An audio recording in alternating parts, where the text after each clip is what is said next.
혹시 아침마다 직장에서 이제 당신은 필요 없다는 말을 들어본 적 있으신가요? 평생 몸 바쳐 일했는데 단지 나이가 많다는 이유만으로 버려진 적 있으신가요? 저는 김두성입니다.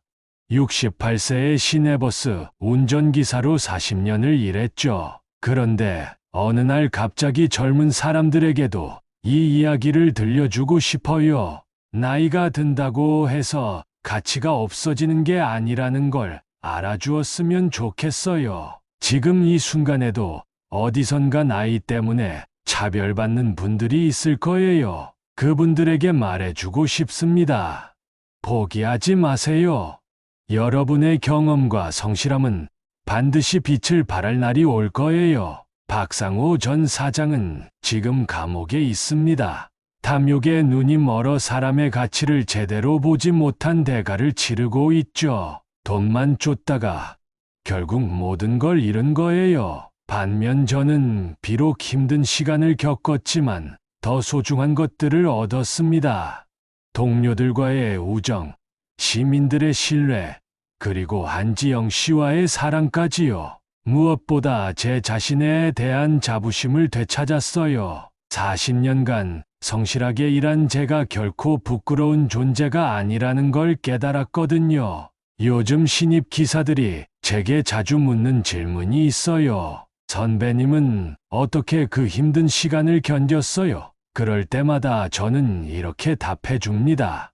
옳은 일을 한다는 믿음이 있었기 때문이에요. 그리고 저를 지지해주는 사람들이 있다는 걸 알았거든요. 지금도 매일 아침 버스 점검을 할 때면 마음이 뿌듯해져요. 오늘 하루도 승객들을 안전하게 모셔다 드리겠다는 다짐으로 시작하거든요. 한지영 씨 카페에는 저희 이야기를 담은 액자가 걸려 있어요.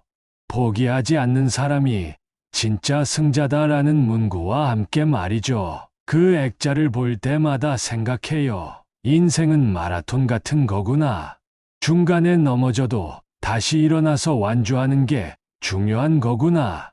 이 이야기를 듣고 계신 여러분들도 마찬가지예요. 지금 힘든 시간을 보내고 계신다면 조금만 더 견뎌보세요. 반드시 좋은 날이 올 테니까요. 만약 주변의 나이 때문에 힘들어하는 분이 계시다면 이 이야기를 들려주세요. 세상은 아직 따뜻하고 진실은 반드시 승리한다는 걸 전해주세요. 저는 이제 새로운 꿈이 생겼어요. 한지영 씨와 함께 작은 결혼식을 올리는 거예요. 68세 늦은 결혼이지만 진정한 사랑에는 나이가 중요하지 않잖아요. 그리고 안전운전 교육 프로그램을 더욱 체계화하고 싶어요. 제 경험을 바탕으로 한 교재도 만들어 보려고 합니다. 후배들에게 조금이라도 도움이 되었으면 좋겠어요. 매일 저녁 집에 돌아가면 딸이 물어봐요. 아빠, 오늘 하루는 어땠어요? 그럼 저는 자신 있게 답해 줍니다. 보람찬 하루였어. 정말, 그래요. 지금의 저는 그 어느 때보다 만족스러운 삶을 살고 있어요. 돈도 중요하지만 사람들의 인정과 존경을 받으며 사는 게 더 소중하거든요. 마지막으로 이 말을 꼭 전하고 싶어요.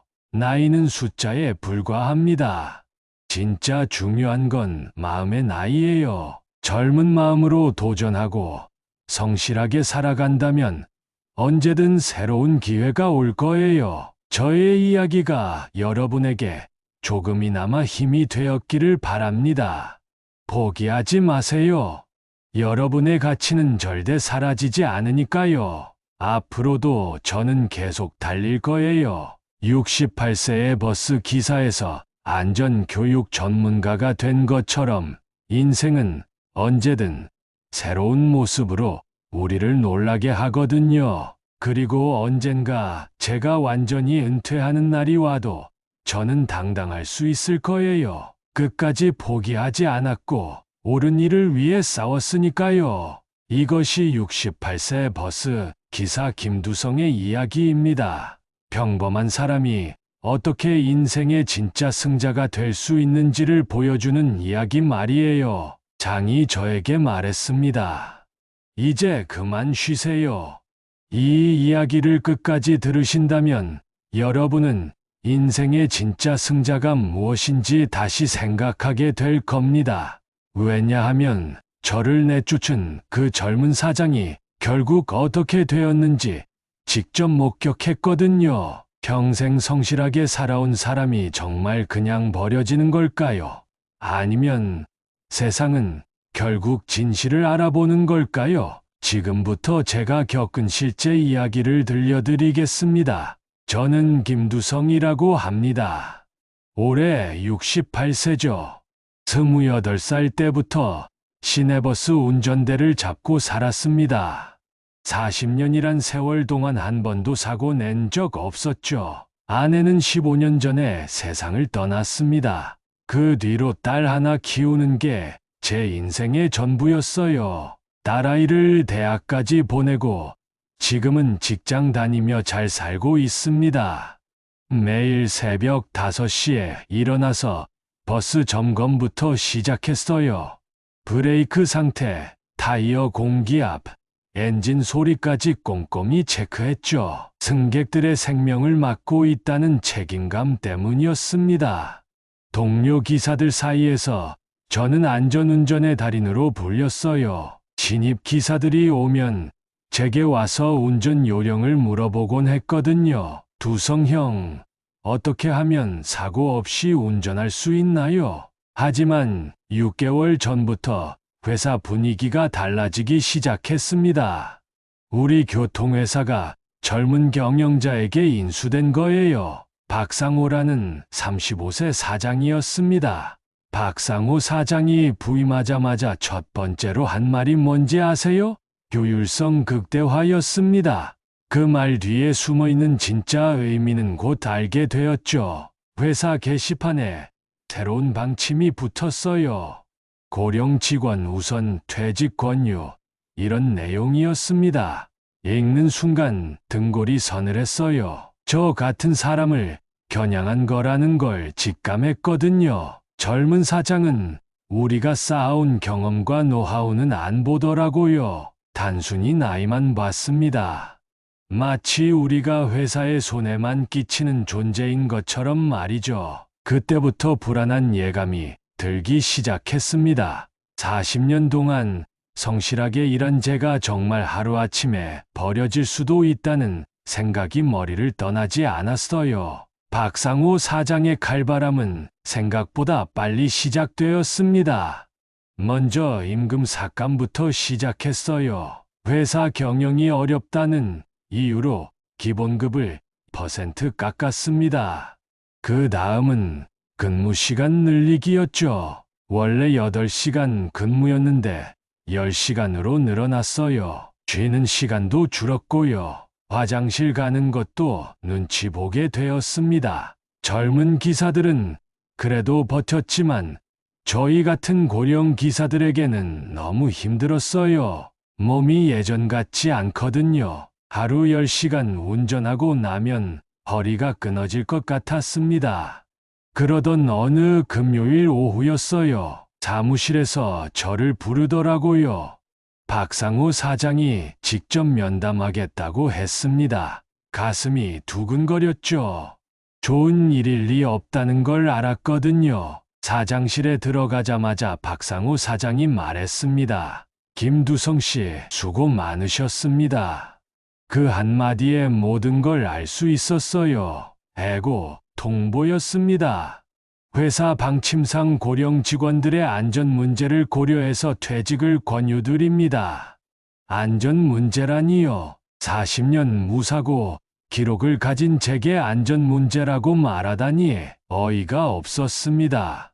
사장님, 저는 아직 건강하고 운전에도 문제 없습니다. 계속 일하고 싶어요. 제가 간절히 말했지만 박상호 사장의 표정은 차가웠어요. 결정된 사안입니다. 퇴직금은 규정대로 드리겠습니다. 그게 끝이었어요. 40년 세월이 그 한마디로 정리되는 순간이었습니다. 사무실을 나오는 길에 다리가 후들거렸어요. 정말 이럴 수가 있나 싶었죠. 평생 성실하게 일한 사람을 이렇게 내쫓을 수 있나 싶어서요. 집에 돌아와서 딸에게 말해야 했습니다. 가장 힘든 순간이었어요. 딸 앞에서 눈물을 보이고 싶지 않았는데 결국 울고 말았거든요. 아빠, 왜 우세요? 딸이 놀라서 물어봤습니다. 회사에서 그만 나오라고 하네 말하면서도 목이 메었어요. 그런데 딸이 저에게 이렇게 말했어요. 아빠, 끝난 게 아니에요. 언젠가 진실은 드러날 거예요. 아빠가 얼마나 성실한 분인지 저는 알거든요. 딸의 말에 조금 위로가 되었지만 현실은 달랐습니다. 68세에 새로운 일자리를 구하기란 하늘의 별 따기였거든요. 퇴직한 지 일주일 후였어요. 집에만 있으니 답답해서 동네 카페에 나갔습니다. 평소에 자주 가던 작은 카페였죠. 거기서 한지영 씨를 만났어요. 한지영 씨는 62세 미망인으로 오랫동안 제가 운전하는 버스를 타고 다니던 단골 승객이었습니다. 항상 감사하다며 인사를 건네던 분이었어요. 두성 씨, 이 시간에 여기 웬일이세요? 한지영 씨가 반갑게 인사했습니다. 평소 같으면 제가 버스를 운전하고 있을 시간이었거든요. 그게 말문이 막혔어요. 해고당했다고 말하기가 부끄러웠습니다. 하지만 한지영 씨는 이미 눈치를 챈 것 같았어요. 혹시 회사에서 무슨 일 있었나요? 조심스럽게 물어보더라고요. 결국 저는 모든 걸 털어놨습니다. 40년 무사고 기록에도 불구하고 나이 때문에 쫓겨났다는 이야기를요. 한지영 씨가 깊은 한숨을 쉬었습니다. 세상이 참 각박해졌어요. 경험과 성실함보다 나이만 보다니. 그러면서 제 손을 살짝 잡았어요. 두성 씨, 사람들이 당신을 기억하고 있어요. 그게 당신의 힘이에요. 한지영 씨의 말에 가슴이 뭉클했습니다. 오랫동안 들어보지 못한 위로의 말이었거든요. 한지영 씨는 이 카페의 주인이었어요. 남편을 일찍 여의고 혼자 카페를 운영하고 있었죠. 저도 혼자 살아가는 게 쉽지 않아요. 하지만 포기하면 안 되잖아요. 그날부터 저는 매일 한지영 씨 카페에 갔습니다. 집에 있으면 우울해지는데 한지영 씨와 이야기하면 조금이나마 위로가 되었거든요. 한지영 씨는 동네 소식에 밝았어요. 특히 버스 관련 얘기를 자주 들려주었죠. 요즘 버스 운행이 엉망이래요. 민원 전화가 계속 오고 있다더라고요. 왜요? 무슨 일인데요?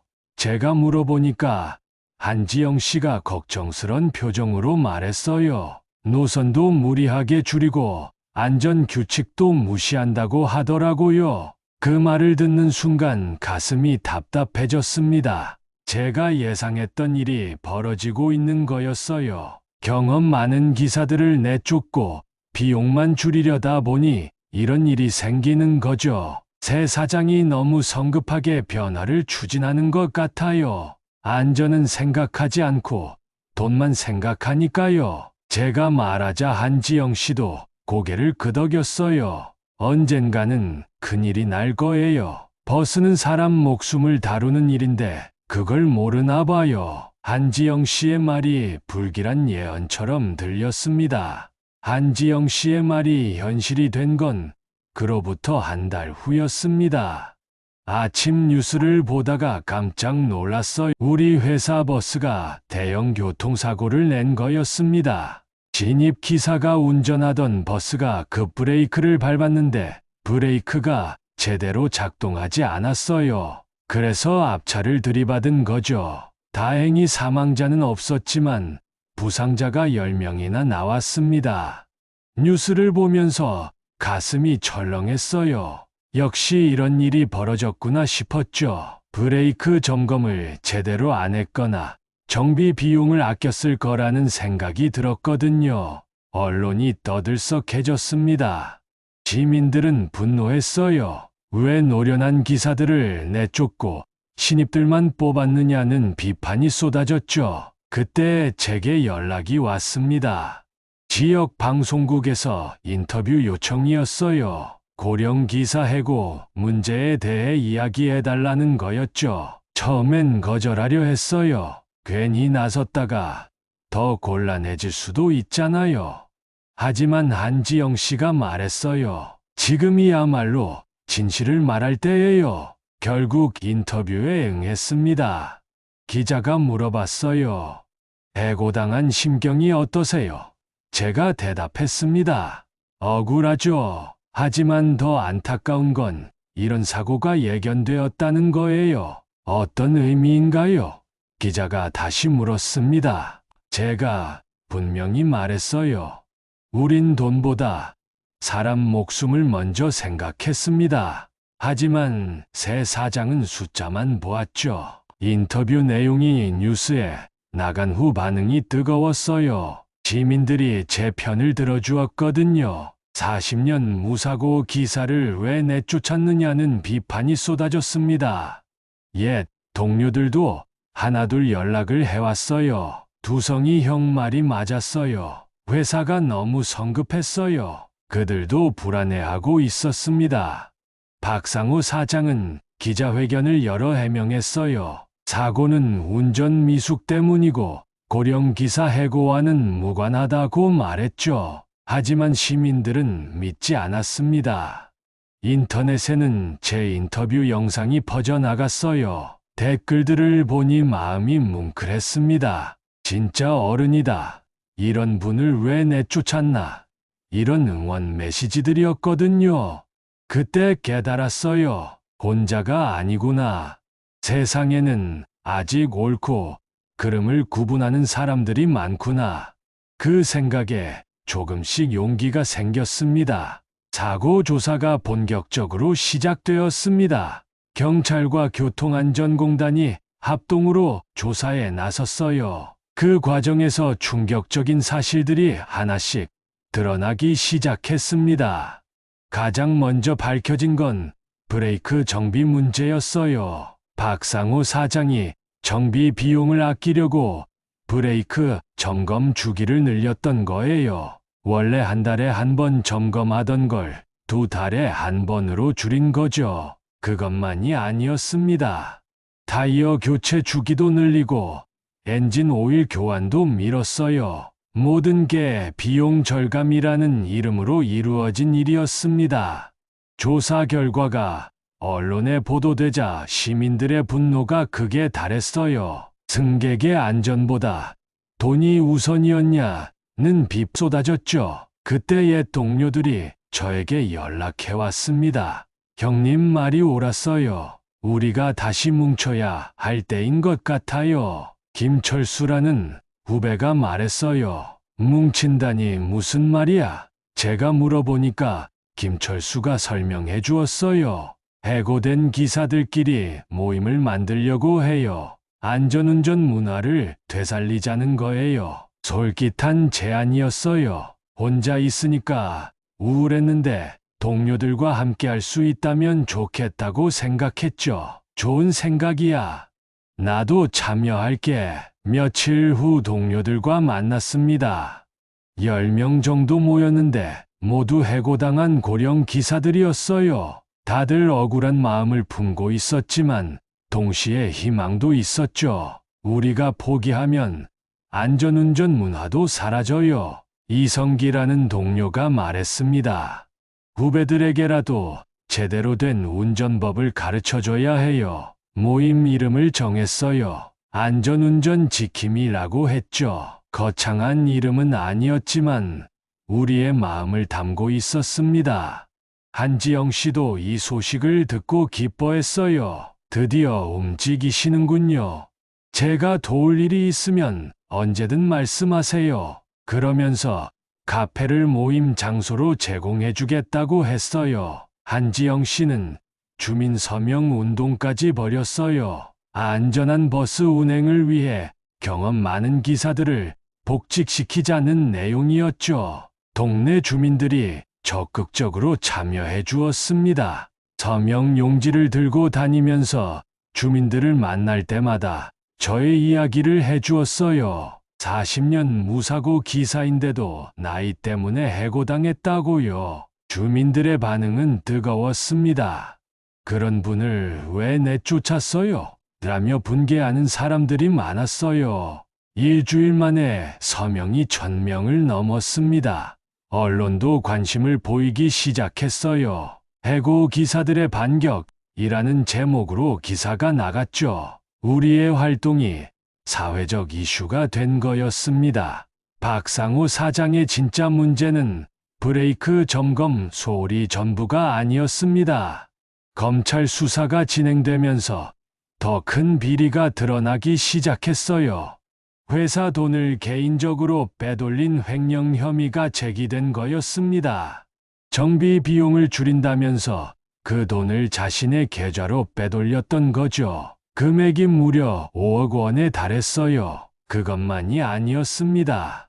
고령 기사들을 해고하면서 퇴직금도 제대로 안 줬던 게 밝혀졌어요. 법정 퇴직금보다 적게 준 거였죠. 뉴스에서 박상우 사장이 수갑을 찬 채 검찰청으로 들어가는 모습을 봤어요. 몇 달 전까지만 해도 저를 내려다보며 해고를 통보하던 그 사람이었죠. 복잡한 심정이었어요. 통쾌하다는 생각과 동시에 안타깝다는 생각도 들었거든요. 사람이 저렇게 탐욕에 빠지면 결국 자멸한다는 걸 보여주는 사례였죠. 시민들은 열광했어요. 드디어 정의가 실현되었다면서 박수를 보냈죠. 저희 안전운전 지킴이 모임에도 지지의 메시지가 쏟아졌습니다. 회사도 새로운 변화를 맞게 되었어요. 이사회에서 박상우 사장을 해임하고 새로운 경영진을 영입하기로 결정한 거예요. 새로 온 김영우 사장은 완전히 달랐습니다. 첫 번째 방침이 안전 제일이었어요. 그리고 해고된 고령 기사들에게 복직 제안을 해왔습니다. 두성 씨 같은 분들이 회사의 진짜 자산입니다. 다시 함께 일하고 싶습니다. 새 사장의 말에 감동했어요. 오랫동안 듣지 못했던 인정의 말이었거든요. 하지만 저는 바로 승낙하지 않았어요. 조건이 있었거든요. 안전점검을 소홀히 하지 않는다는 약속을 해주세요. 그리고 신입 기사들에게 제대로 된 교육을 시켜주세요. 새 사장이 흔쾌히 받아들였어요. 당연한 일이죠. 두성 씨가 안전 교육 책임자로 일해주시면 어떨까요? 예상하지 못한 제안이었습니다. 동료들도 하나둘 복직 제안을 받았어요. 모두들 기뻤죠. 드디어 우리의 가치를 인정받는군요. 이성기가 감격스러워했어요. 한지영 씨도 제 소식을 듣고 축하해 주었어요. 정말 다행이에요. 두성 씨 같은 분이 다시 일할 수 있게 되어서요. 그 기쁨을 함께 나눌 수 있어서 감사했습니다. 복직과 함께 특별한 선물도 받았어요. 평생 무상 승차증이었죠. 40년간의 헌신에 대한 작은 보답이라는 메시지와 함께 말이에요. 복직한 지 6개월이 흘렀습니다. 지금 저는 안전 교육 책임자로 일하고 있어요. 신입 기사들에게 올바른 운전법을 가르치는 일이죠. 매일 아침 교육생들에게 강조하는 말이 있어요. 버스는 단순한 교통수단이 아닙니다. 수많은 사람들의 생명을 맡고 있는 거예요. 젊은 기사들이 진지하게 듣는 모습을 보면 뿌듯해요. 두성 선배님, 40년 무사고의 비결이 뭐예요? 라고 물어올 때마다 이렇게 답해 줍니다. 비결은 간단해요. 승객을 내 가족이라고 생각하며 운전하는 거예요. 그러면 젊은 기사들이 고개를 끄덕여요. 회사 분위기도 완전히 바뀌었어요. 안전점검이 최우선이 되었고 정비 비용도 아끼지 않게 되었죠. 박상우 전 사장 때와는 정반대예요. 사고 발생률도 견저히 줄어들었습니다. 시민들의 만족도도 높아졌고요. 역시 경험 많은 기사들이 있어야 한다는 평가를 받고 있어요. 동료들도 모두 제자리를 찾았습니다. 김철수는 정비팀장이 되었고 이성기는 노선 관리를 맡고 있어요. 각자의 경험을 살릴 수 있는 자리에서 일하고 있죠. 한지영 씨와의 관계도 더욱 깊어졌어요. 이제는 연인 사이가 되었습니다. 68세와 62세의 늦은 사랑이지만 서로에게 큰 위로가 되고 있어요. 오늘도 카페에서 한지영 씨와 차를 마시며 이야기를 나누었습니다. 참 많은 일이 있었네요. 한지영 씨가 말했어요. 그러게요. 하지만 결국 진실이 이겼죠. 제가 답했습니다. 돈은 잠깐이지만 믿음은 평생 남는 거예요. 한지영 씨가 제 손을 잡으며 말했어요. 두성 씨가 포기하지 않았기 때문이에요. 그 용기가 모든 걸 바꾼 거예요. 딸도 제 변화를 기뻐해요. 아빠, 정말 자랑스러워요. 끝까지 포기하지 않으시는 모습이 멋있어요. 딸의 말에 가슴이 뿌듯했습니다. 이제는 확신을 가지고 말할 수 있어요. 나이 들어도 버려지지 않습니다. 세상은 결국 진심을 기억해요. 성실함과 경험의 가치는 절대 사라지지 않거든요.